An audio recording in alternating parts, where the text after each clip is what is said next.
নমস্কার বন্ধুরা, শিউলি রান্নাঘরে আপনাদের সকলকে স্বাগত। আমি শিউলি আজ আবার একটি নতুন রেসিপি নিয়ে আপনাদের কাছে চলে এলাম।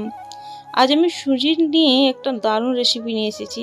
ছোট বড় সবাই কিন্তু খুব খুশি হয়ে খাবে এই সুজির টিফিন বা নাস্তা রেসিপিটা। খুব কম সময়ের মধ্যে আপনারা এটা বানিয়ে নিতে পারেন। চলুন কীভাবে বানাই দেখে নিন। এখানে আমি দেখুন মোটামুটি 4 চামচের মতো দই নিয়েছি।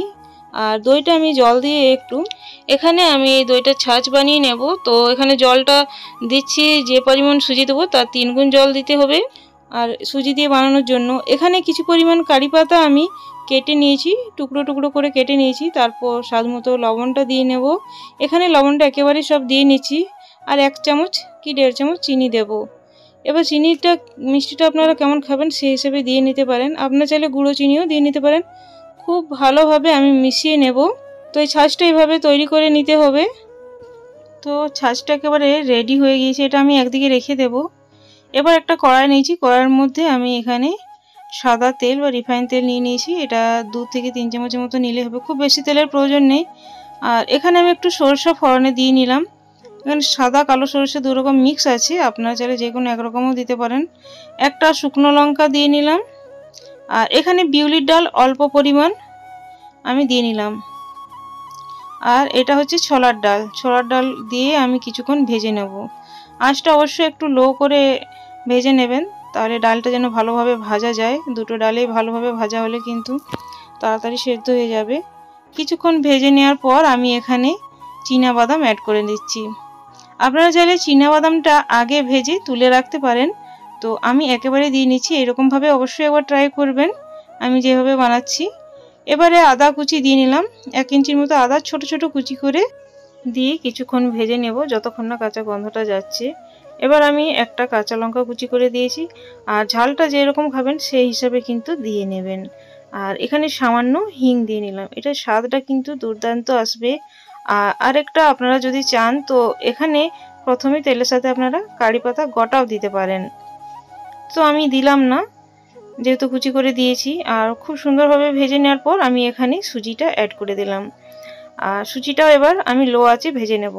কিছুক্ষণ সময় নিয়ে সুজিটা ভেজে নিতে হবে, একটু কালার আসা পর্যন্ত।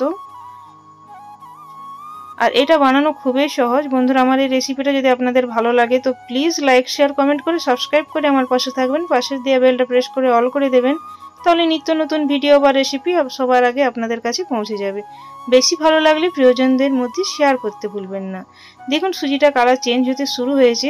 কিছুক্ষণ পর দেখবেন খুব সুন্দর একটা কালার এসেছে। তবে খুব বেশি লাল করে ভাজবেন না, ঠিক এইরকমটা ভাজবেন। দেখুন আমি তো ভাজছি, কিছুক্ষণ সময় লাগলো, যেহেতু লো আঁচে করছি তাই একটু সময় লাগলো। কিছুক্ষণ দেখুন এভাবে ভেজে নেওয়ার পর আমি যে ছাঁচ বানিয়ে রেখেছিলাম সেটা দিয়ে নেব। সবটাই দিয়ে নিলাম। আর এখানে এই ছাঁচের সাথে আপনারা ধনেপাতা কুচিও অ্যাড করতে পারেন। আর আপনারা যদি কোনো সবজি ব্যবহার করতে চান তেলের সাথে সবজিও দিতে পারেন। আর ছাঁচটা দেওয়ার পর কিন্তু আঁচটা একেবারে লো করে এভাবে অনবরত নাড়াতে থাকবেন, নয়তো লেগে যাওয়ার ভয় থাকে। আর এটা সেদ্ধ হবে না, যদি হাই আঁচে করেন তো শুকিয়ে যাবে আর তাড়াতাড়ি, আর সুজিটা সেদ্ধ হবে না। তাই লো আঁচে অবশ্যই রান্নাটা করবেন। এটা কিছুক্ষণ পর দেখুন, তো আমি আরও একটু শুকনো শুকনো করবো, এরকম নরম অবস্থা রাখবো না, ঠিক এইরকম রাখবো। এই কড়াই থেকে যখনই ছাড়তে শুরু হবে জানবেন যে পারফেক্টভাবে তৈরি হয়ে গিয়েছে। একবার হলো বাড়িতে ট্রাই করবেন, আশা করছি ছোট বড় সবাই পছন্দ করবে। এটা স্বাদটা কিন্তু দুর্দান্ত হয়। আর এরকম আর একটু রেখে দেওয়ার পর গ্যাস অফ করে স্ট্যান্ডিং টাইমে রাখার পর আপনারা খাবেন, এত দুর্দান্ত লাগে, না বানিয়ে খেয়ে দেখলে আপনারা বুঝতে পারবেন না। একবার ট্রাই করার অনুরোধ রইল। আজ তাহলে আসছি বন্ধুরা, পরে একটি নতুন ভিডিও বা রেসিপি নিয়ে আপনাদের সাথে আবার দেখা হবে। ধন্যবাদ ধৈর্য ধরে আমার এই ভিডিওটা দেখার জন্য।